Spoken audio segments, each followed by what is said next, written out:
All right. Hello again, Avengers, and welcome to another exciting daily vlog. This is daily vlog number 144, and today I want to talk about combat, or more specifically, I want to talk about fighters, or fighting men, or the various other iterations of this particular character class in tabletop RPGs. I mentioned a little while back. Sorry about that. I mentioned a little while back that I wanted to start talking about the various classes and from a game design standpoint. And I figured the easiest thing to start with would be the kind of four original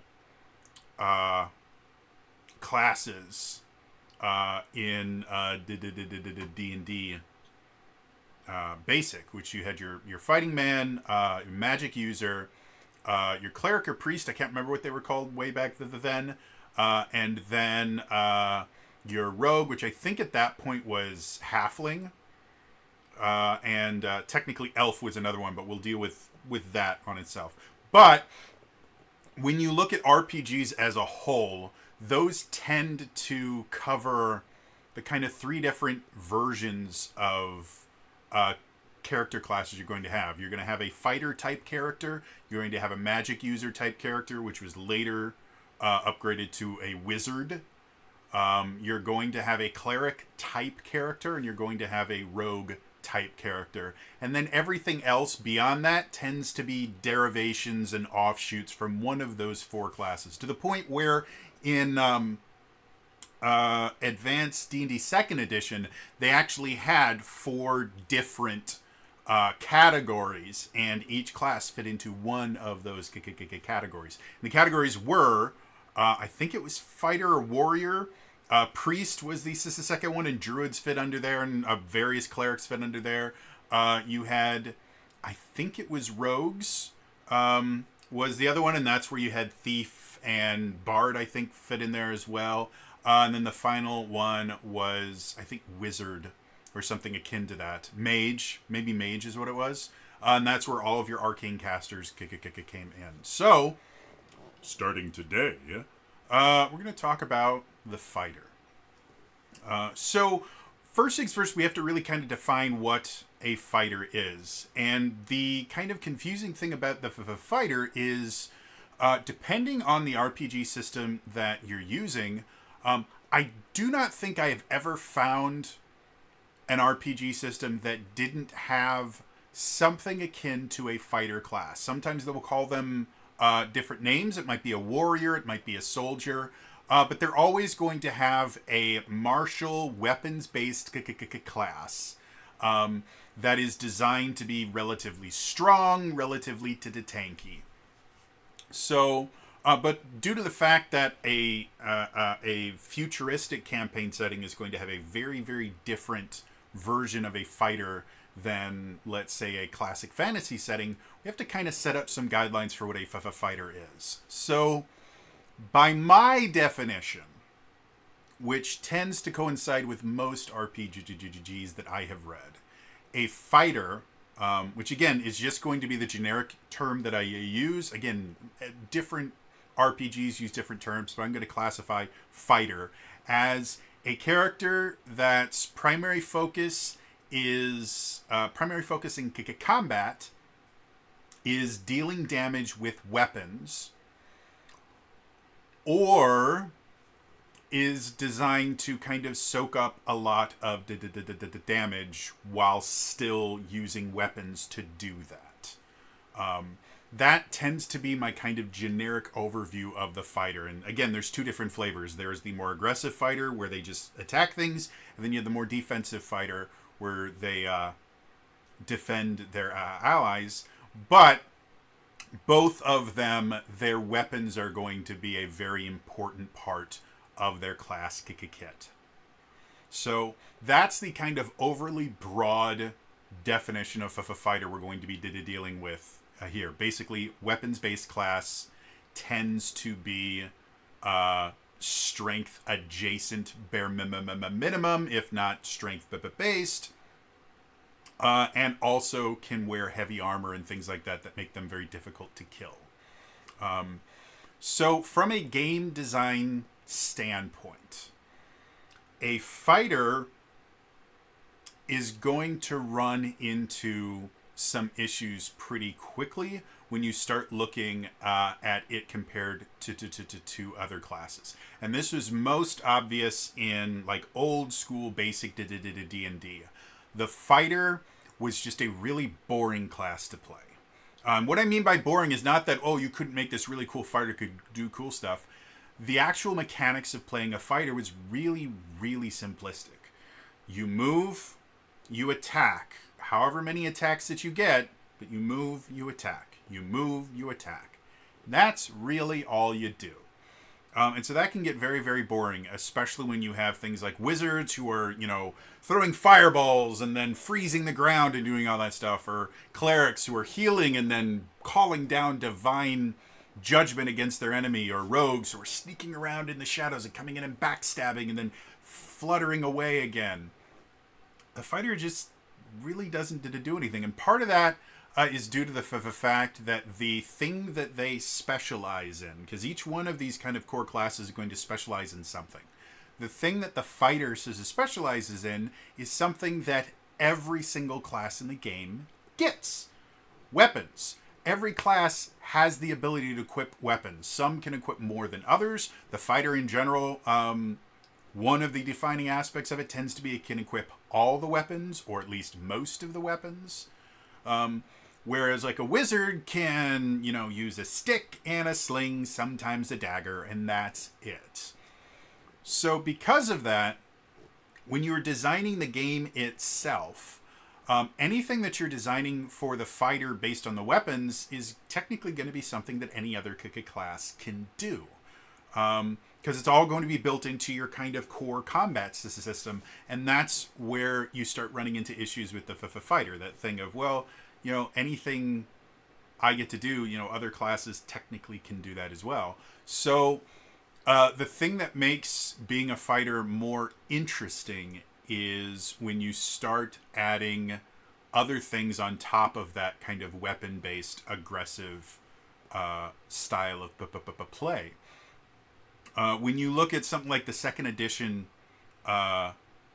advanced D&D, the thing that made fighters a little bit more unique was they could specialize in certain fighting styles significantly beyond any other class, so they could become really, really good with weapons. And it didn't change a whole lot about how they played when you actually were running the game. It was still I move, I attack, but these specializations meant that they could do extra things. Like fighters generally were really, really good at dual wielding compared to any other class aside from possibly the ranger, because they could specialize in 2-weapon fighting like 4 times and get most of the downsides of it gone. So they were hitting just a lot more, and they would get a lot more attacks than other characters. So that did make them feel a little bit different, because instead of just move, attack, it turned into move, attack, move, attack. And that can feel fun. When you started dealing with things like in 3rd edition, they started adding things, like cleave and that meant that you could start having things in MMOs, we call it proccing. But you could start having things happen when you make an attack with a weapon. And I don't know if they had a cleave or something similar to that in 2nd edition. I didn't play fighters that much in 2nd edition. Technically, I've never played 2nd edition on a tabletop, but I played a lot of 2nd edition video games. And I've read the rules relatively extensively, though, again, can't remember anything about the fighter. You start having things like cleave, where if you killed an enemy, you could go and attack another enemy next to it and stuff like that. So despite the fact that that wasn't unique to fighters, technically anyone with the right strength score could take the cleave and then eventually the greater cleave ability. We start seeing there how you can start creating more interesting ways to play a fighter. And I think that's really exemplified when you get up to 5th edition and specifically the Battle Master subclass.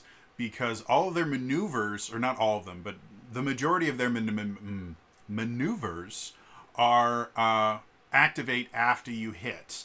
And they just allow you to add additional things on. So from a gameplay standpoint, when you have a class that is built around I'm good with weapons, giving them additional abilities around using those weapons can change it from a really boring I move, attack, I move, attack, to I move, attack, trip, I move, attack, grapple and throw, I move, attack, shove off a cliff. Those things can be significantly more fun. I think the best version of fighters that you tend to find will have abilities like that to make them feel a little bit more aggressive, to make them feel a little bit more controllery. On the other side, the defensive aspect, again, quite a few, fairly often, the defensive aspect is, well, we just allow them to equip the toughest armor, and we make their armor class or their THAC or whatever it is. THAC for hitting, not for defense. But they make your armor class as high or as low as whatever the best is. And that is really boring. There's really not a lot of feedback that you get when you're doing that. You just go up and go, ha ha ha, you can't hit me. And in the moment, it can be kind of fun when you have like 4 or 5 attacks all go against you and they hit nothing but shield. I've had that happen. I was playing I was actually playing a Bladesinger, but the adventure, we were trying to stop this wagon that had some captured friends in it, and they were trying to take them away. And so the rest of the party dealt with all of the rest of the troops. But I went up to the front of the wagon, and the commander was up there. I think the commander and his second command were up there. So I go in there, I cast Blur, I turn on my Blade Song, and I can't roll worth shit. I am really, really bad at rolling in general. I roll single digits almost exclusively, so I can't hit these guys at all. However, because I am blurred and I have my Blade Song on, I have an armor class of like 19 at level 3, I think it was. It was either level 3 or level 4. So at level 3, I have an armor class of 19, and all attacks against me have disadvantage. And this is a low-level adventure, so the enemies only have like a +5 to their attack rolls. So the combat went on forever. Like, it went on so long that I think both Blur and Blade Song last for a minute. That's 10 rounds. I had to recast both of them throughout the combat. But in the front, I was just sitting there and I couldn't hit them, but they never hit me. And I started making, jokes because I couldn't do anything. So I start just making jokes about, you know what? Yeah, a lot of guys struggle with, getting it in. It's not that big a deal. Maybe talk to your doctor about it. And I was just having a blast. So aspects like that can be fun, but it's still a very passive thing. You have to kind of create your own fun in those instances. As far as creating more interesting ways to be defensive, I actually am going to go over to Fabula Ultima in this instance, and their Guardian class. Guardian class is designed to be really, really tough. They even have a skill in there that allows you to use a pair of shields instead of other weapons, which is really, really cool. But in addition to that, they give you a bunch of different things that you can do when you use the guard action. The guard action in Fabula Ultima is a really, really great ability because it does a number of things. One, it basically makes you take half damage. 2, it gives you the choice of taking half damage or protecting another ally. You lose your ability to take half damage, but you make it so this other ally doesn't get hit. And the Guardian gives you a bunch of other things that you can do with that. When you guard another ally, this thing happens. Or when you guard another ally, they get resistance to damage as well. Things like that. And I think for a defense-oriented fighter, from a game design standpoint, giving them things they can do when they're being defensive, first of all, will incentivize them to be defensive, to do the thing that they're designed to do. Because again, early, all the way up through probably about 3rd edition, if you were, the defender kind of fighter or paladin, there's a couple different classes that could do it. All you really did was you moved your character to a point where people would have to go through you to get to your allies, and then would stand there. And that was the bulk of your defense. It was really boring. Move forward to 4th edition, and you start having these really cool defensive things you can do. You have the marking system, which I still think is probably the most fun version of being a tank that exists in tabletop RPGs, because being able to mark an enemy basically gives them an incentive to attack you, and then you would pick powers that would either proc on hits or would give you retaliation style abilities. All of those things were really, really fun to do. So when we're talking about a weapon-based class that is designed to be more defensive in nature, which can, you can make the fighter be able to do both of those things, or you can chop them up into 2 different classes. In 4th edition, that's what they did. They had the fighter, which was a defender. They were your tank class. And then later on, they also got the Slayer, which was the aggressive striker version of the fighter. They were both technically fighters, but the Slayer was designed to do damage, whereas the fighter was designed to defend. And they also got the Warlord, which was the leader version, which was designed to support and help the class. All 3 of them were technically fighters. They were weapon-based class, they were strength-based, but all 3 of them had different kind of focuses. Depending on the kind of game that you're making, you can kind of go either way of making fighter that can do 2 different things, depending on how you specialize them, or just 2 different classes that are both technically fighters, but focus on different things. Going for the more defensive one, giving reaction style abilities, or what I would call retribution style abilities, where if I take damage, you're going to have something bad happen to you as well, makes playing a defense-oriented character a lot more fun.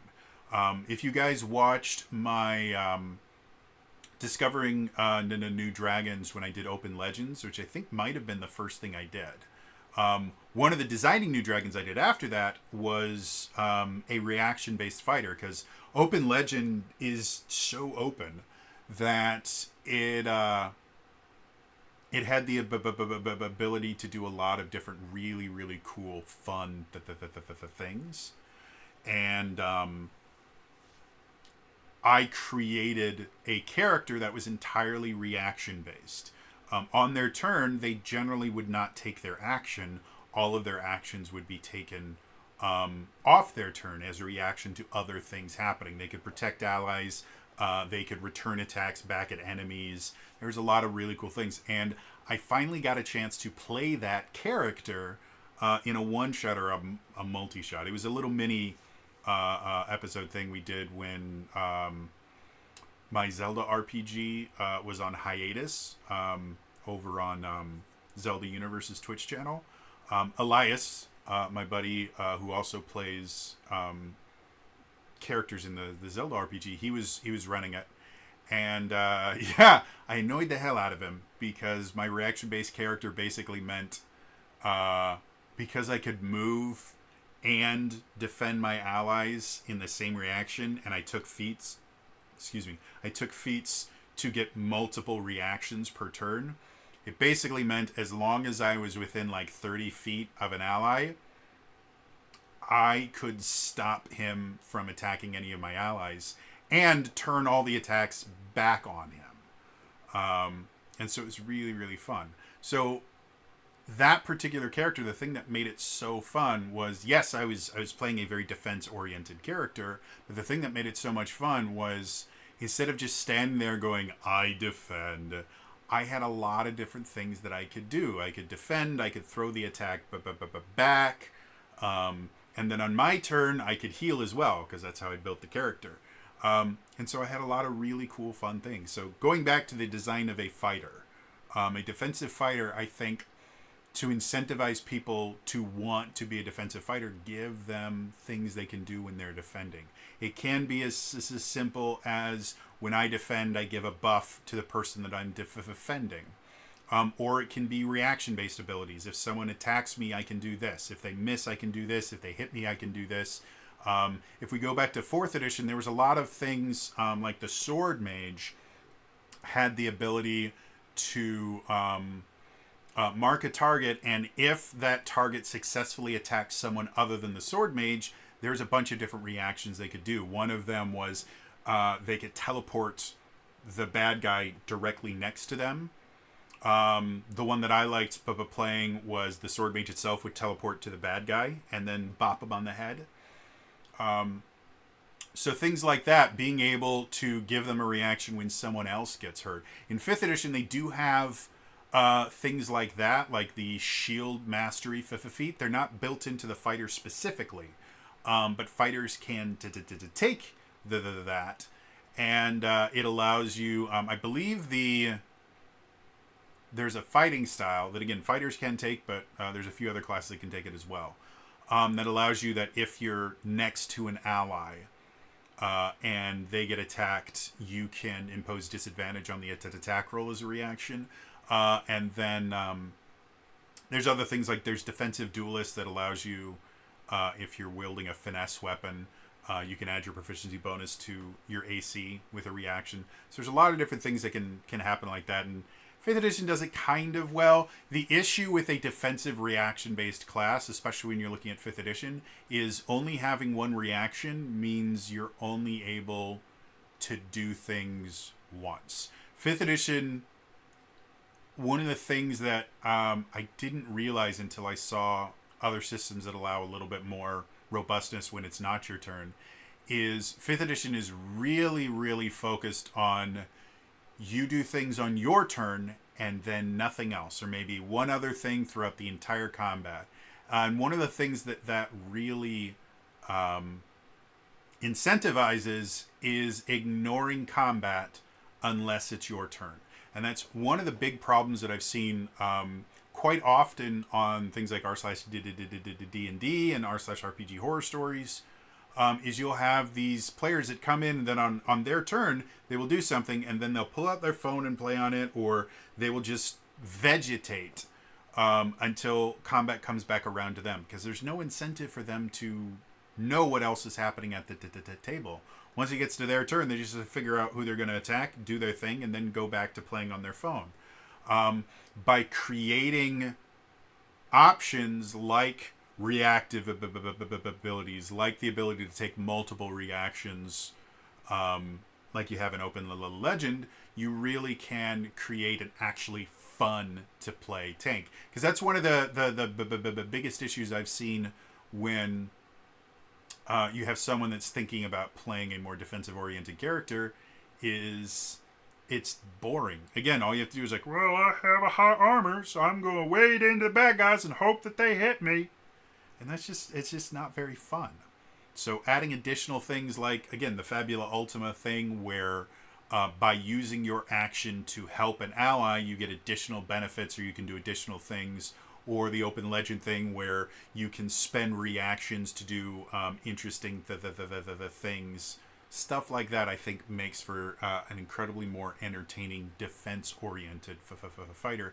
And it still fits into that idea of fighters are very good with weapons and have lots of attacks.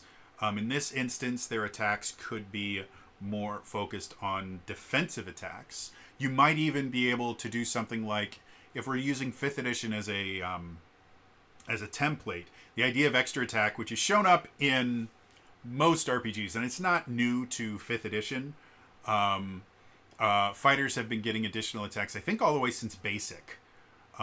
So it's not that this is a new thing to 5th edition, but 5th edition's rules for extra attack have really become kind of standardized across tabletop RPGs because they're written in a way that's hard to exploit them, which is important in a tabletop RPG.